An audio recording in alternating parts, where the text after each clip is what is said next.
అంటే ఇంత పెద్దగా ఉంటుంది. ఇన్ని లేయర్స్ని పగలగొట్టుకొని రావడం ఇంపాసిబుల్. అభిమన్యుడు మిగతా పాండవులతో కలిసి లోపలికి వెళ్ళాడు. ఇది సెంటర్. ఈ సెంటర్ని, ఈ 2 లేయర్స్ని పగలగొట్టాడు.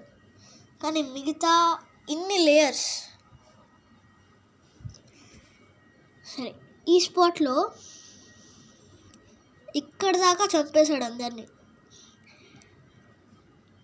ఇక్కడ దాకా చంపేశాడు. ఇదండి చూడండి. ఫర్ ఎగ్జాంపుల్ ద్రోణుడు వాళ్ళందరినీ రావడం చూసి ఇంత పెద్ద అటాక్ని మనం తట్టుకోలేము అని చెప్పి ఈ చక్రవ్యూహాన్ని సిద్ధం చేయమంటాడు. అప్పుడు చేశాక దుర్యోధనుడు అందరికీ చెప్తాడు చక్రవ్యూహంకి సిద్ధంగా ఉండండి అని. అర్జునుడు, భీముడు, నకులుడు, సహదేవుడు, ధర్మరాజు, అభిమన్యుడు వీళ్ళందరూ కలిసి వస్తారు. అభిమన్యుడు వీళ్ళందరినీ పగలగొట్టి మొత్తం లేయర్స్ అన్నిటినీ ఇలా పగలగొట్టేసి ఈ సెంటర్ దాకా వస్తారు. సెంటర్లో మొత్తం అందరు కింగ్స్ అందరు ఉంటారు. లైక్ ద్రోణుడు, దుశ్శాసనుడు, దుర్యోధనుడు, and their sons. Like Ashwatthama కూడా ఉంటాడు, కానీ అతను నెక్స్ట్ లేయర్లో ఉంటాడు అనుకుంటా, నాకు కూడా సరిగ్గా తెలీదు.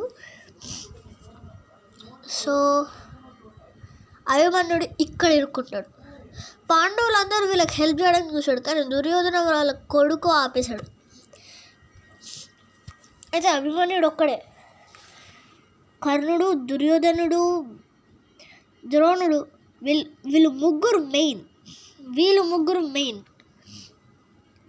అభిమన్యుడు ఇక్కడ ఉండగానే మొత్తం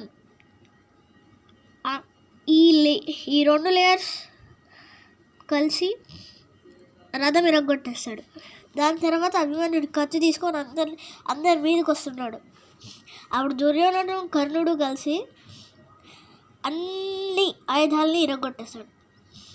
అప్పుడేం చేస్తాడు, అభిమన్యుడి దగ్గర ఏమీ లేకపోయినా కూడా ఒక విరిగిన చక్రాన్ని తీసుకొని పాల్గొనడం స్టార్ట్ చేస్తే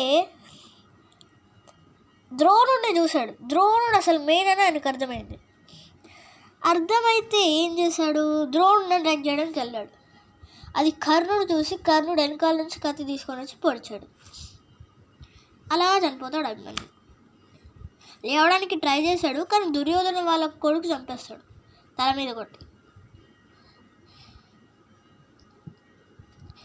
అసలు అభిమన్యుడు అప్పుడే ఎందుకు చనిపోవాలి? అయితే అందరు దేవతలు ఒక్కొక్క రూపంలో భూలోకంలో కృష్ణుడి లీలను చూడడానికి వస్తారు. అందులో అభిమన్యుడు కూడా ఒకడు. ఆయన చంద్రుడు కుమారుడు.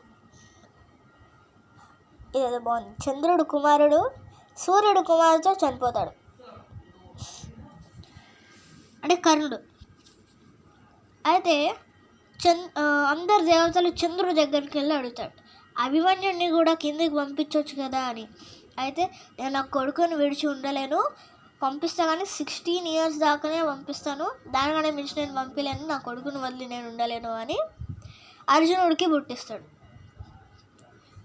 అయితే కృష్ణుడికి ఆల్రెడీ తెలుసు అభిమన్యుడు చక్రవ్యూహంలోకి వెళ్ళి చనిపోతాడు అని.